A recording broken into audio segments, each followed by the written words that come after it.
الرجيم بسم الله الرحمن الرحيم. Artinya, kalau Nabi SAW saja sakit, apalagi kita. Kita juga pasti sakit. Tidak ada orang seumur hidup sampai mati nggak pernah sakit, itu nggak mungkin. Cuma tinggal berat atau ringannya saja. Ada sakit-sakit kata para ulama yang sifatnya memang umum. Allah Subhanahu wa taala datangkan untuk umumnya orang, seperti flu, demam, ya. Sakit kepala, sakit gigi. Ini semua orang kena. Umumnya begitu. Enggak mungkin orang seumur hidup enggak pernah sakit kepala. Enggak mungkin orang enggak pernah demam seumur hidup. Enggak mungkin enggak pernah flu, batuk. Sudah umum. Ini sudah standar Allah Subhanahu wa taala datangkan. Gunanya, tujuannya untuk memberikan penjelasan kepada hambanya tentang nikmatnya kesehatan. Ada penyakit yang datang disebabkan karena perbuatan hamba itu. Dan ini kita bagi dua. Ada yang dia sebabkan dari diri dia sendiri. Ada yang disebabkan dari pendapatan dia. Misal diri sendiri begini. Ada orang sengaja ugal-ugalan, balap-balap. Akhirnya tabrakan. Patah kakinya. Ini perbuatan dia sendiri. Orang narkotika sengaja suntik-suntik badannya. Dia sendiri yang buat masalah. Pergaulan bebas, hamil di luar nikah. Dia sendiri bikin malu, rusakin namanya. Ya.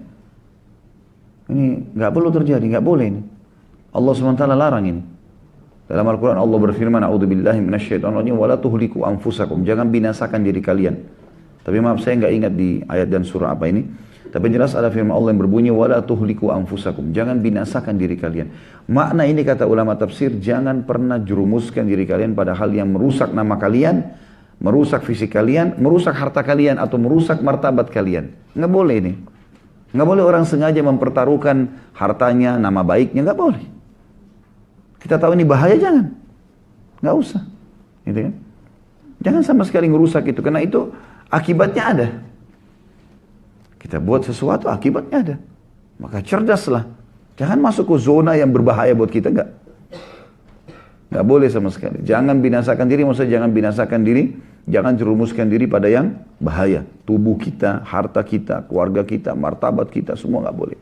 Haram dalam Islam. Jadi ini harus difahami dosa ya. Enggak boleh. Kalau Bapak Ibu sengaja ngerusak nama baiknya, mempertaruhkan hanya karena pergaulan bebas misalnya. Itu haram loh. Pergaulan zinanya haram, jedah masuk ke sana ngerusak nama, dosa.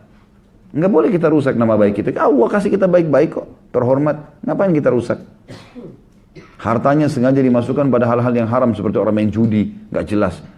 Dia taruh hilang sekian juta, sekian ratus juta, sekian miliar, bertaruh-taruh. Untuk apa bertaruh ini? Untuk apa kita bertaruh? Harta kita lebih baik kita simpan, pakai pada saat perlu. Kan gitu. Untuk apa kita jerumuskan hal yang tidak perlu? Nah, ini semua masuk. Mempertaruhkan rumah tangga, mempertaruhkan fisik kita, ini semua tidak boleh. Ini yang pertama. Yang kedua adalah disebabkan karena pendapatan dia, income. Nah ini biasanya income ini dia sengaja memasukkan harta haram atau syubhat kepada dia, ini jadi penyakit ini. Ini jadi penyakit. Nah biasanya ini penyakit-penyakit kronis ini. Penyakit kronis, bahaya sekali. Nah, apa saja, stroke misalnya, atau apalah, penyakit-penyakit berat. Ini umumnya kalau di muhasabah dari income. Dan kalau resep dari kami, kalau dari para da'i-da'i, resepnya untuk sembuh dari penyakit kronis, bukan medis. Ya, coba sedekah. Jadi muhasabah, kira-kira kita minta sama Allah petunjuk, sholat, sujud sama Allah, minta di sholat tahajud, ya Allah berikan petunjuk, penyebab penyakit hamba ini apa. Kalau kita merasa ada cenderung, mengingat pernah kita punya income yang salah, pernah nipu orang, masalah riba, sedekahin, niat membersihkan diri dengan itu. Itu luar biasa, cepat sekali. Karena ternyata ini datang karena itu perlakuan itu. Perlakuan ini kita tebus, ini selesai, seperti itulah. Berapa banyak teman-teman medis yang kaget dengan sembuhnya penyakit kronis. Banyak sekali. Dan berapa banyak penyakit kronis yang tidak bisa ditangani oleh medis. Seperti memang. Ya. Jadi harus difahami nih. Makanya dalam hadis Nabi SAW yang lain, tidak akan beranjak kaki seorang hamba hari kiamat kecuali ditanya 4 hal. Masa mudanya, di mana dia habiskan, ya. Hartanya, dari mana dia dapat, kemana dia keluarkan. Khusus harta ditanya 2. Dari mana dia dapat, sumbernya halal atau enggak, kemana dia keluarkan. Jadi mengeluarkan juga ini harus ada tujuan. Nggak boleh kosong begitu saja. Apa ini? Foya-foya kah? Habis itu atau mendukung maksiat? Ya, nggak boleh. Dia ajak temannya, dibiayai temannya untuk nginap di hotel berzina. Saya traktir teman saya. Sedekahnya salah. Salah alamat. Ya. Nggak boleh. Jadi harus diketahui. Masuk juga di dalamnya ada 3. Ada yang ketiga saya tadi lupa sampaikan, tapi ada yang ketiga di sini. Penyebab penyakit juga adalah perilaku yang kita lakukan pada orang lain. Tapi syaratnya menyakiti. Kayak misal kita mukul orang, kita juga nanti dipukul. Ya. Ada orang menampar, dia juga ditampar. Ada orang menendang, dia akan ditendang. Namanya kisos dalam agama. Dalam hukum syariat Allah pun dibalas yang sama. Ada orang tonjok, giginya orang jatuh, dia juga harus ditonjok. Resikonya begitu. Jadi jangan heran nanti dia tabrakan, giginya hancur. Naudzubillah. Dia pernah tonjok orang, jatuhin giginya orang. Gimana? Balasan datang. Ada hadis yang mulia kata Nabi SAW dihasankan oleh para ulama, tidak ada seseorang yang menghinakan atau menjerumuskan seseorang pada suatu keburukan kecuali dia akan ditimpa hal yang sama sebelum dia mati. Misal gini, jangan sampai ini ya. Kalau ada orang, bapak ibu bilang begini, kamu pencuri ya? Padahal sebenarnya dia bukan pencuri. Tuduhan ini, kalau kita nggak segera bersihkan, minta maaf sama dia segala macam, pasti sebelum kita meninggal kita akan mencuri. Itu sunnatullah, nggak bisa dibantai itu. Jangan tuduhkan sembarangan kepada orang. Dia. Kecuali pasti jelas depan mata ada saksi segala macam. Kalau nggak usah. Dan tidak usah terlalu berlebihan seakan-akan kita tidak punya Tuhan. Allah ini mengawasi semua. Ubun-ubun kita ini Allah yang ngawasin. Dalam salah satu doa dikatakan Nabi SAW, nasiyati biyadik. Ubun-ubunku ada di genggamanmu. Allah setiap saat bisa cabut roh seseorang, bisa pincangkan kakinya, bisa tabrakan, bisa mati. Gak usah terlalu berlebihan. Ada orang ini zalimi saya Ustaz. Ya biarin aja. Kita ikhtiar. Ada sesuatu yang kita bisa lakukan, kita buktikan ini. Tetap berlaku fitnah, biarin. Makin berat dia melakukan fitnah, maka makin berat hukuman buat dia. Kebodohan orang yang menganggap, si fulan bisa ditipu, di satu pengajian bisa ditipu semua. Nah, makin banyak musuhnya, makin berat hukumannya. Zina sekali beda hukumannya dengan 10 kali zina. Makin berlarut seseorang pada dosa, makin berat hukumannya. Makin berat. Ya. Jadi harus digarisbawahi poin ini. Jangan pernah sakiti fisiknya orang lain. Saya sudah bilang kalau ibu dan bapak sekalian diajak bertengkar, tinggalkan. Kamu begini, kamu aja bertengkar. Sudahlah, terserah kamu. Saya benar, ya sudah kamu benar. Sudah bapak, tinggalin aja. Nggak usah bertengkar. Nggak perlu, nggak ada gunanya bertengkar itu. Akhirnya kita emosi juga, akhirnya kita kata-katanya juga kasar, dia kasar, kita kasar. Dia dosa, kita dosa. Ya, kan rugi. Untuk apa bersih tegang? Nggak usah. Kalau kita lewatin saja, mungkin ada sedikit sakit hati, sudah nggak apa-apa. Tahan, sudah pergi aja. Sabar. Kita sudah belajar tadi. Sabar termasuk dia bertengkar adalah terima, oh ini cobaan dari Allah, sudahlah, terus tinggalkan. Ikhtiar kita itu. Gak usah ribut, gak usah bertengkar, gak usah. Ada hak kita diambil baik, hak kita bisa tuntut. Dengan cara apa yang bisa kita tuntut. Ya. Jadi tidak usah habisin umur situ, tidak ada gunanya sama sekali. Kalau sampai seseorang pun membahayakan, maka bisa saja. Ada orang, dia mau membahayakan orang lain, Allah langsung hukum. Banyak kasus terjadi begitu. Ya. Luar biasa gitu. Salah satu kemarin kita sempat ada acara pengajian tabligh akbar di Makassar. Waktu sudah lagi sementara berjalan tabligh akbar, rupanya ada satu orang datang, entah benar atau enggak, tapi mengaku seperti aparat keamanan. Terus kayak marah-marah gitu, kesannya gitu. Subhanallah, baru dia tanya, mana ketua panitia? Ini dia lagi di atas motor. Entah kenapa, dia sendiri menggas motornya, jatuh, giginya jatuh, berdarah, segala macam. Kuasa Allah, kita tidak tahu innamal amal binniyat, ya. Bahaya sekali.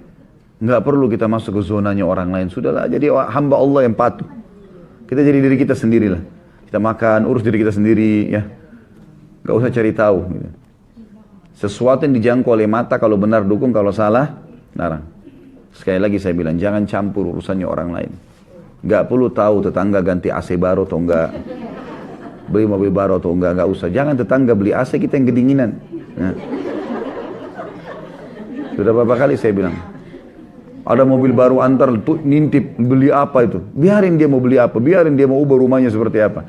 Saya, inilah saya gitu. Ada orang tanya pernah saya, Ustaz ngontrak ya? Iya, saya ngontrak, nggak apa-apa. Bukan aib gitu. Kenapa sih?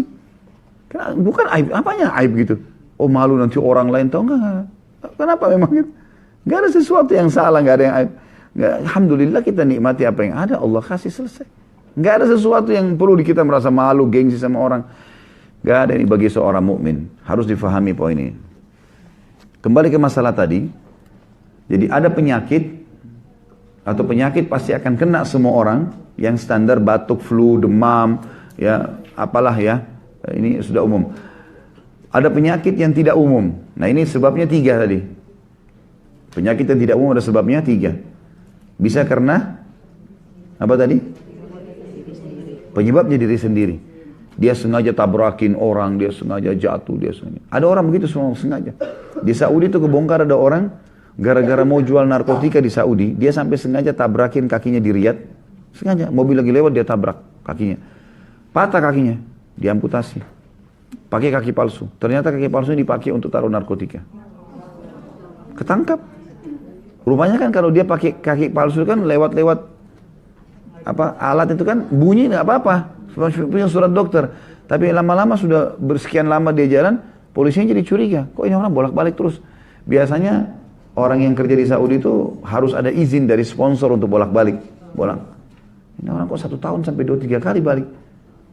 Tiba-tiba polisi bilang, coba saya mau periksa kaki kamu. Gak tahu kenapa dia. Polisi pun waktu diwawancara dia bilang, saya gak tahu kenapa saya mau bilang itu. Coba cek kaki kamu. Dia bilang, ini surat dokter. Enggak, saya gak mau tahu. Harus buka. Buka, ternyata ada narkotika. Ada orang gitu, subhanallah. Aneh. Untuk apa gitu? Gak ada gunanya. Ada orang juga gitu di Saudi gitu sama. Dia tangannya entah patah atau dia pakai gip. Kemudian pas lewat bunyi tapi nggak apa-apa gitu. Subhanallah, kuasa Allah, dia masuk kamar mandi, kepleset, jatuh pecah, ketahuan ada narkotika. Kuasa, mau sembunyi di mana sih gitu?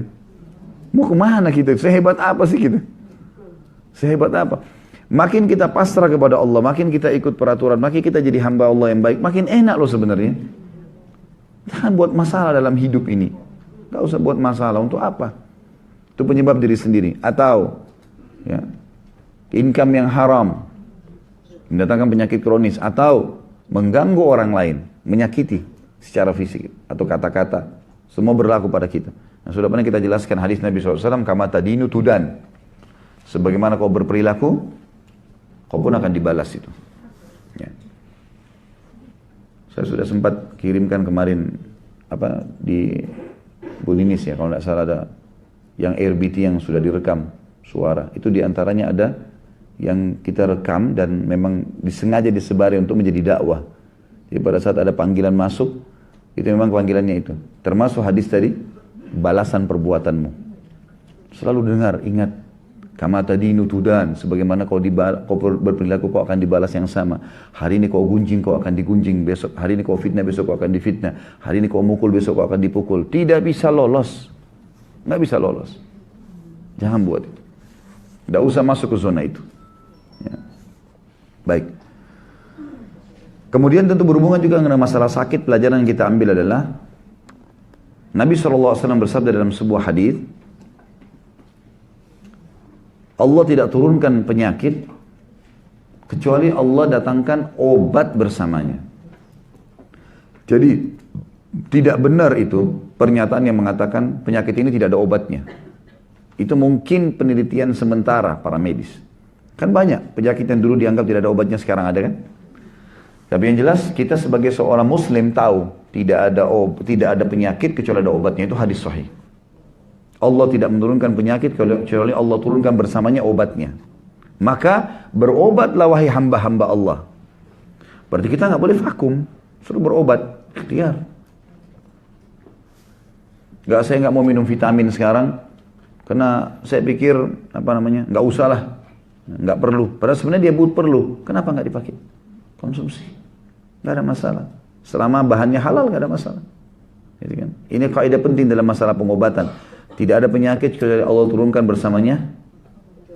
Tidak ada penyakit kecuali Allah turunkan bersamanya pengobatnya. Ini pasti, nggak mungkin tidak. Gitu kan? Lalu kata Nabi SAW, dan berobatlah wahai hamba-hamba Allah. Ikhtiar, silakan. Ingat, siapa yang bergerak, dia yang dapat.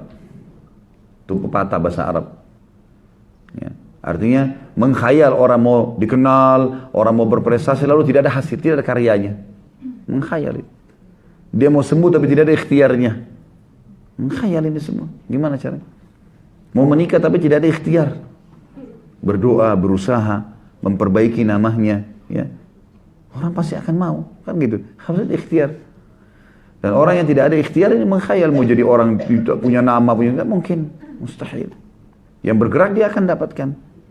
Dalam bahasa Arab yang lain dikatakan taharrak fa inna fi harakati barakah. Bergeraklah, beraktivitaslah, berusahalah, berkreasilah. Karena di gerak itu, di kreasi itu, di kreativitas itu ada berkah. Asal baik, Allah insya Allah akan kasih.